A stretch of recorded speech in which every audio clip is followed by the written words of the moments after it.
अस्सलाम वालेकुम। जी, मेरा नाम है सनाउल्लाह कलवड़ और बेसिकली मेरा ताल्लुक़ है कश्मीर डिस्ट्रिक्ट से और मैंने LLB 5 ईयर प्रोग्राम शरिया एंड लॉ किया है इंटरनेशनल इस्लामिक यूनिवर्सिटी से। बैच था मेरा 2016 से 21 तक और उसके बाद 2021 से मैं कराची में मैंने प्रैक्टिस स्टार्ट की और 21 से लेके अब तक मैं यहाँ पे प्रैक्टिस कर रहा हूँ अपनी। सर, इनिशियल स्टेज में आपने जब कराची मूव किया तो आपको कौन-कौन से मसाइल का सामना करना पड़ा? अच्छा, इनिशियल स्टेज में मसाइल के सिलसिले में अगर हम बात करें तो सबसे पहला जो इशू है वो ये होता है कि आपको किसी ऐसी फर्म में इंडक्ट किया जाए या ऐसी फर्म में आपको रिक्रूट किया जाए, रखा जाए, जहाँ पे आके आप जो प्रैक्टिस के जो प्रोसेस हैं वो उनको आप सीख सकें। तो उसके लिए इशू ये होता है कि किसी अच्छी फर्म का आपको लेना या किसी ऐसे चैम्बर को आपका लेना, वो सबसे बड़ा जो है ना इशू होता है। वही जो है ना मुझे भी फेस करना पड़ा। तो एक सीनियर जो है ना मुझे मिले जिसके साथ मैंने काम स्टार्ट किया और ये अल्लाह का शुक्र है कि ही वाज सो काइंड कि इसकी वजह से, उनकी वजह से जो है ना मुझे बहुत कुछ उनके पास सीखने को मिला। तो ऑलमोस्ट एक साल के राउंड अबाउट मैंने वहाँ उनके पास काम किया और उसके बाद फिर दोबारा एक जगह पे मुझे जो है ना एक लीगल एडवाइज़र के लिए ऑफ़र हुई। वहाँ पे मैंने 1 मंथ किया था प्रैक्टिस, लेकिन क्योंकि वो सिर्फ जो है ना इन हाउस थी और मुझे प्रैक्टिस करनी थी, लिटिगेशन करनी थी, तो इस वजह से वहाँ मैंने रिज़ाइन कर दिया। फिर 2023 से के स्टार्ट से लेके टिल टुडे अभी जो है ना मैं इंडिपेंडेंट प्रैक्टिस कर रहा हूँ। सर, स्पेशली कराची में एडवोकेसी की फील्ड में जूनियर्स के लिए सर्वाइव करना कितना मुश्किल होता है? देखें, मैं इस चीज़ को ऐसे समझता हूँ कि कराची जो है वो एक बहुत बड़ा स्टेशन है और यहाँ पे एज़ कंपेयर के आप इंटीरियर में प्रैक्टिस करें या पाकिस्तान के किसी और कोने में करें, उसकी निस्बत कराची में जो बेनिफिट्स हैं और जो प्रिविलेजेस हैं वो ज़्यादा हैं, क्योंकि यहाँ पे वैरायटी ऑफ काम मिलता है आपको। ये एक इकोनॉमिकल हब समझा जाता है पाकिस्तान का। तो इस वजह से आपको यहाँ पे बहुत से मसाइल मिलते हैं जहाँ पे आप अपने लोहे को जैसे कहते हैं कि मनवा सकते हैं। कि फॉर एग्ज़ाम्पल एक बंदा नया यहाँ पे आता है प्रैक्टिस करने, तो मैं समझता हूँ कि कुछ चीज़ें हैं जो उसमें होनी चाहिए, अगर वो उसमें हैं तो वो यहाँ पे सर्वाइव कर सकता है। उसमें से पहली चीज़ ये है कि आपको पहले तो किसी के साथ काम करके सीखना होगा।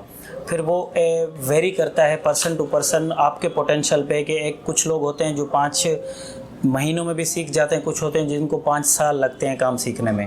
तो अगर आप काम 5 महीने में या 5 साल में सीख जाते हैं और आप कंसिस्टेंट हैं, आप जो है ना कमिटेड हैं, आप रेगुलर हैं कोर्ट में आने के लिए, आपको लॉ का पता है, तो मैं समझता हूँ आप यहाँ पे सर्वाइव कर सकते हैं।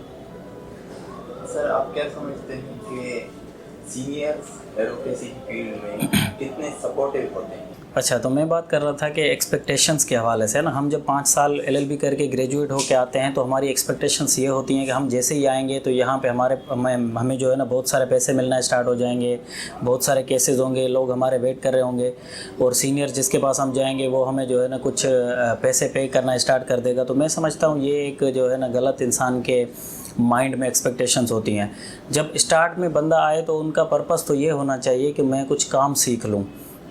कि अगर आप किसी के पास 6 महीने, साल अगर आप किसी के पास रह के काम सीख जाते हैं और आपको काम आता है, क्योंकि वो कहते हैं ना कि सक्सेस जो है ना वो तब मिलती है जब आप उस चीज़ के काबिल हों।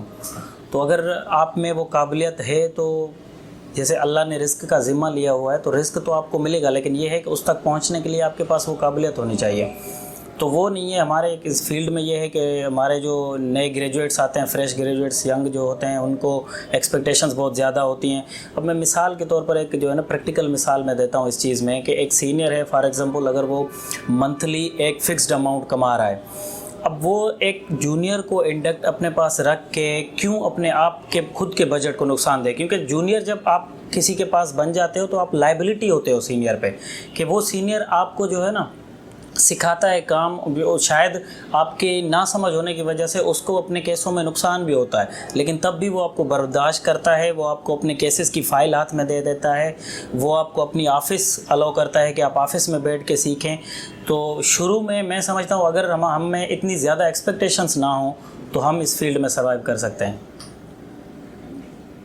सर, जूनियर्स फाइनेंशियली तौर पर स्ट्रॉन्ग नहीं होते, तो आप क्या समझते हैं कि जूनियर्स को सीनियर सपोर्ट करना चाहिए या फिर बार को सपोर्ट करना चाहिए? यार इस सिलसिले में मैं चाहता हूं कि बार को कोई इनिशिएटिव लेना चाहिए। जैसे पर्टिकुलरली अगर हम बात करें, जैसे जहां मैं प्रैक्टिस कर रहा हूं कराची बार एसोसिएशन में या Sindh high court bar association में, तो ये माशाल्लाह कराची जो है ना बहुत बड़ा सिटी है, तो बहुत बड़ी बार्स हैं ये पाकिस्तान की।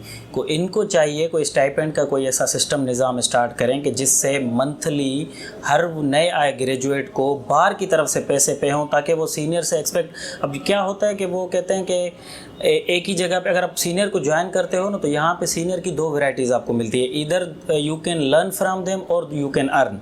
अब जिसके पास आप लर्न करते हैं वो शायद आपको पे नहीं करता, और जिसके पास आप अर्न करते हैं वहाँ पे आपको सीखने को कुछ नहीं मिलता। तो इन दोनों कन्फ्यूजन से बचने के लिए मैं समझता हूँ कि अगर बार कोई ऐसा इनिशिएटिव ले, इंक्लूडिंग सिंध बार काउंसिल, क्योंकि वो रेगुलेटरी बॉडी है हमारी, अगर वो भी इनिशिएटिव ले कि हर मंथ अगर 15 से 20 हज़ार रुपये वो पे करें यंग लॉयर को जो नया फील्ड में एंटर होता है, तो शायद उससे बेहतरी आ सकती है।